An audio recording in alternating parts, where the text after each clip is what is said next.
Hi, I'm Dick Norris from Scripps Institution of Oceanography, representing the organizers of the Impact Workshops on Scientific Ocean Drilling.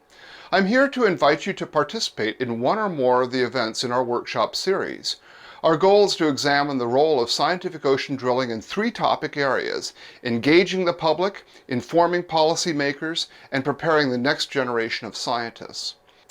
Through keynote presentations and panel discussions, as well as breakout groups in the three virtual mini-shops, we will craft recommendations for a communications, training, and outreach program for the scientific ocean drilling community. Each mini-shop is built around a couple of hours of virtual discussion over 2 days. We will craft discussion papers from each mini-shop to inform a future in-person conference. So if you'd like to have input into the future of these topics, please register and add your voice to the discussion. First, for those of you who are new to the topic, here are just a few highlights of what we have discovered so far. Scientific ocean drilling has amazing achievements. For example, we have found microbes that can rest in hibernation for incredible periods of time. Sometimes all they need is a little food to bring them back to life after 100 million years. Discoveries like this here on Earth can point the way to figuring out where to look for life on other planets. Venturing into the Arctic, we have discovered that the present ice cap is not a permanent feature of Earth. Indeed, we found palm trees on both poles. Fossil microbes also record a balmy Arctic Ocean with no sea ice. How did Earth get its ice caps? That's a question for the next phase of discovery. Some tools developed for use in the deep sea turn out to work on Mars too. The DEBBT tool used to track life below the ocean floor has been modified for new environments.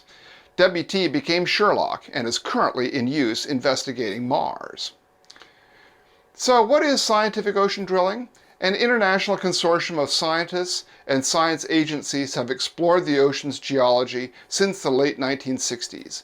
This international effort, involving researchers from many countries, has collaborated through 4 phases of scientific exploration of the Earth system, from the deep sea drilling program to the current International Ocean Discovery Program. Now we are planning the next 25 years of big questions to be solved through scientific ocean drilling. The Impact Workshops will help chart this next phase of scientific research and how we communicate our findings to the public, policymakers, and the next generation of scientists and educators. Currently, scientific ocean drilling employs 3 drilling platforms. The USA operates the RV Joides Resolution, a globally ranging vessel fully equipped with onboard laboratories.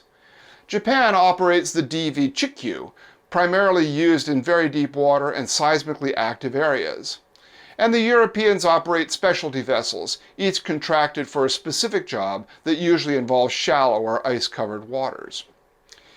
Each vessel operates with an international scientific crew. Expeditions are supported by international scientific and operational panels that plan and execute research missions.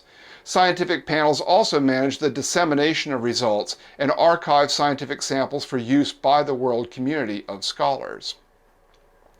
Released in the fall of 2020, the 2050 Science Framework sets out a strategy for the next 25 years, once this current phase of scientific ocean drilling ends. The report lays out new scientific programs in 7 strategic objectives, 5 flagship initiatives, and 4 enabling elements. The strategic objectives are broad themes that explore how Earth's systems are interconnected. These range from the origins of life to the threats of natural disasters, and from tsunamis to the possibility of runaway climate change. Some objectives include studying problems with direct social impact, like predicting hugely destructive giant earthquakes. In other cases, we address blue sky research, like drilling into the Earth's mantle.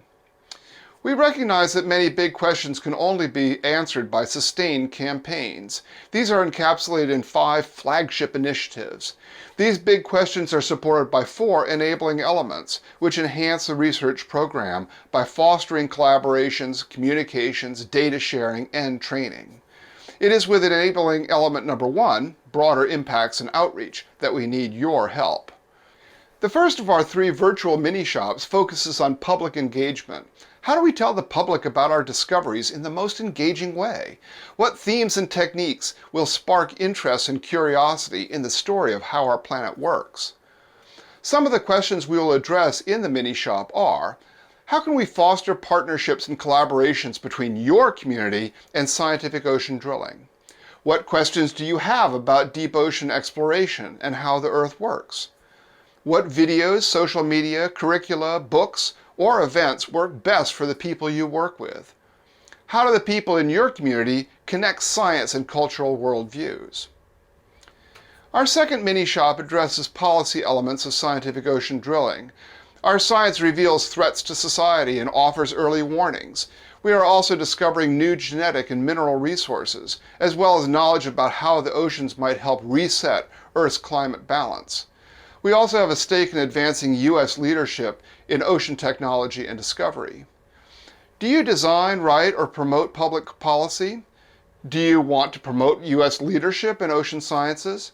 Do you rely on scientific ocean drilling for your research and hope to share your work more closely with policymakers? Does your organization need to consult on geologic hazards? If you can relate to any of the above, we'd love to hear your thoughts and insights. Our third mini-shop is on training the next generation. There are many scientific disciplines that overlap and work together on every single scientific ocean drilling expedition. There are also many kinds of experts, from engineers to ship operators and technicians that support each research project. So how do we best communicate these potential career paths and support students from all areas of STEM in their interests? Further, how do we engage people from all walks of life to create the most diverse and insightful next generation of research leaders? When it comes to preparing the next generation, we have some preliminary questions to start our discussions, highlighting the issues that we think need to be addressed. We're hoping to engage in discussion with representatives from education of all stages, from early career researchers to informal educational organizations, who can help guide our future initiatives. We hope that you have found this short overview of scientific ocean drilling interesting and look forward to seeing you at the Impact workshops.